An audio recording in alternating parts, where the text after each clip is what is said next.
কিছু মানুষের টার্গেট থাকে সৌদি আরবে আইসাই একটা আইফোন কিনবো, যার দাম হচ্ছে 5,000 রিয়াল, 5,500 রিয়াল, অথবা সেকেন্ড হ্যান্ড কিনলেও 2-3 হাজার রিয়ালের মতো খরচ হয়ে যায়।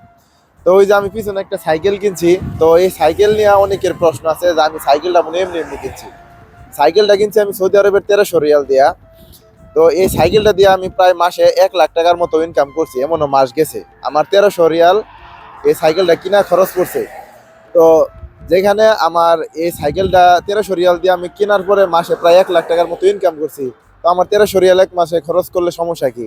তো প্রতি মাসে যদি আমি 50 থেকে 60 হাজার টাকা ইনকাম করতে পারি বাইরে কাজ করে, কোম্পানির কাজ করে, তাহলে সমস্যা কি? তাহলে এই কারণে কিন্তু আমার সাইকেলটা কিনা। এখন অনেকেই বলে যে কোম্পানির গাড়ি আছে, তারপরে আপনি সাইকেল কেন কিনছেন? অনেকেরই প্রশ্ন আছে সাইকেল নিয়ে। তো অনেকেরই সৌদি আরবে নতুন আইসে আমি দেখছি যে এই প্রবাসী আর কি, যে টার্গেট থেকে একটা আইফোন কিনবো, বাংলাদেশ থেকে আইসে 4 মাস 5 মাসের স্যালারি দিয়ে একটা আইফোন কিনবো, এরকম টার্গেট নিয়ে তারপরে আইসে। তো আমার কথাগুলো শুনেন, শুধু আমি আমি যে সাইকেল দিয়ে ইনকাম করি এরকম না, আমার এই সাইকেলটা দিয়ে আরেকজনেও ইনকাম করে। মানে আমি যে অবসর আমার যে অবসর টাইম থাকে, মানে খাবার খাই, গোসল করি, রুমে আসি, এই অবসর টাইমে আরেকজনে এই সাইকেলটার মধ্যে গ্যাস রাখে, মানে গ্যাস রাখে নিয়ে যায়, নিয়ে আসে, তার গ্যাস ফুরাই গেলে গ্যাসের ব্যবসা করে। তো চাইলে আমিও এটা করতে পারতাম, কিন্তু আমার কাছে সময় নাই, আর এটা হচ্ছে আরেকজনের বিজনেস। তো এটা আমার হাত দিয়ে কোনো লাভ নাই। তো সে তার মতো করে খায়। তো আমার কথা হচ্ছে যে সৌদি আরবে থাকেন আপনি, যে কোনো দেশেই থাকেন, তো আপনি কিভাবে টাকা পয়সা ইনকাম করবেন সেটা আপনার একান্ত ব্যক্তিগত ব্যাপার। আপনার টেকনিক খাটাইয়া তারপর টাকা পয়সা ইনকাম করতে হইব। আমার কথাগুলো মনোযোগ দিয়ে শুনেন। আপনি একটা আইফোন কিনবেন 5,000 রিয়াল দিয়া, নতুন যদি কিনেন 6,000 রিয়াল দিয়া। তো যদি সেকেন্ড হ্যান্ডও কিনেন তারপরে 2,000 রিয়াল, ভালো সে কিনতে গেলে। তো এই যে আপনি 2,000, 4,000, 5,000 রিয়াল দিয়ে একটা ফোন কিনলেন, ওই ফোন দিয়ে আপনি কি করবেন? ওই ফোনটা আপনি হাতে রাখবেন, মানুষকে দেখাবেন, বেশ এতটুকুই, তাছাড়া কিন্তু কিছুই না। তো এই যে আমি যে সাইকেলটা কিনছি 1300 রিয়াল দিয়ে, আমি এমনও মাস গেছে যে এটা দিয়ে আমি মাসে প্রায় বাংলাদেশের 1 লাখ টাকার মতো ইনকাম করছি। এখনো এখনো মাঝে মাঝে করি না যে এরকম না, নিজের একটু শরীরের রেস্ট লাগে, ক্লান্ত, বুঝছেন, যার কারণে সাইকেলটা কিনা। আগে আমার মানে ওই যে পায়ে যে পেডেল মেরে চালাতে ওই সাইকেল ছিল, তো আমার মানে আর কুলায় না, যার কারণে আর কি এটা কিনছি।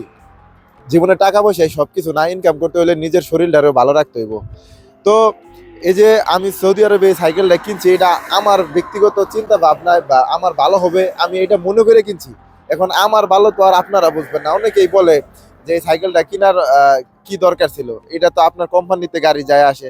তো আমার আমার বুঝে পড়ছে দেখে আমি কিনছি, ঠিক আছে ভাই?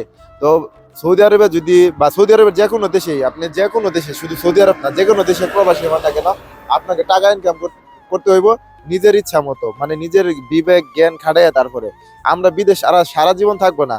আমি দেখছি যে আমার এলাকার অনেক লোক, আমার এলাকার না শুধু, এ প্রবাসী আইসাও দেখছি যে 20 বছর 30 বছর ধরে প্রবাসী আছে। আমি যা ইনকাম করি তার থেকেও কম ইনকাম করে, এবং দেশে যে 5 বছর পরে আবার বিদেশে আসতে হয়েছে। তো আমরা কি এই যে ইয়াং জেনারেশন যারা আছে, এই যে এই বয়সের, আমার বয়সের 25 বছর 20 বছর, এরা এরা যে প্রবাসে আসতেছে, এরা কি এই 25 বছর 20 বছর করবো? এমনও প্রবাসীরা দেখছি আমি যে 2 বছর থাকতে পারেন, এই দেশে চলে গেছে। কিসের জন্য চলে গেছে? মানে তাদের মন টিকে না। আর এখন তো সৌদি আরবের অবস্থা কিরকম আপনাদের আর বলতে হইব না। বর্তমানে যারা সৌদি আরব আছেন একমাত্র তারাই বলতে পারবেন যে সৌদি আরবের অবস্থাটা কিরকম। আগের মতো কিন্তু তেমন একটা ইনকাম নাই। আপনাকে কাজ কেউ ঘরে এসে দিয়া যাব না। অনেক লোক আছে ভাই, আপনি কাজ না করলে আপনার কাজটা আরেকজন করে দিব। তো এখানে কাজ করলে আপনি কাজ পাবেন, কাজ না করলে কখনো কাজ পাবেন না, ঠিক আছে? তো এই কারণে আমি বলি যে নিজের টেকনিক, নিজের জ্ঞান বিভাগ খাটে এই প্রবাসে টাকা পয়সা ইনকাম করতে হইব, ঠিক আছে? আপনি আইসে 4,000 5,000 রিয়াল দিয়ে একটা ফোন কিনবেন, তারপরে 5 বছর থেকে একটা বাড়ি দিবেন, বাড়ি দিয়ে আবার প্রবাসে আসবেন, কি ফায়দা?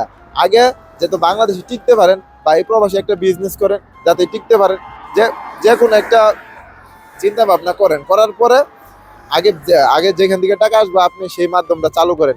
আপনি 5 লাখ টাকা দিয়ে 10 লাখ টাকা দিয়ে একটা ঘর দিলেন, 5 বছর থেকে 6 বছর থেকে আবার বিদেশে আসতে হবে, তো কি ফায়দা ভাই বলেন? তো অবশ্যই বিদেশ টিকা থাকতে হইলে ভাই মানুষের কথা শোনা যাব না, নিজের একটু পরিশ্রম করতে হইব। রুমে শুয়ে থাকলে কেউ ভাই টাকা পয়সা এসে দিয়া যাব না। এ প্রবাসে থাকতে হইলে নিজে ভাই কিভাবে ইনকাম করা যায়, কিভাবে একটু ভালো থাকা যায়, সেটা নিজেরই খুঁজে বাই করতে হবে।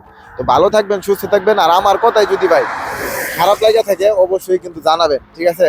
তো কাজে যাইতেছি, কাজে যাওয়ার সময় এই কথাটা মনে হইলো যে আপনাদের সাথে শেয়ার করি, তো তাই শেয়ার করলাম। যদি ভিডিওটা ভালো লাগে অবশ্যই শেয়ার করে দিয়ে আরেকজনকে দেখার সুযোগ করে দিবেন।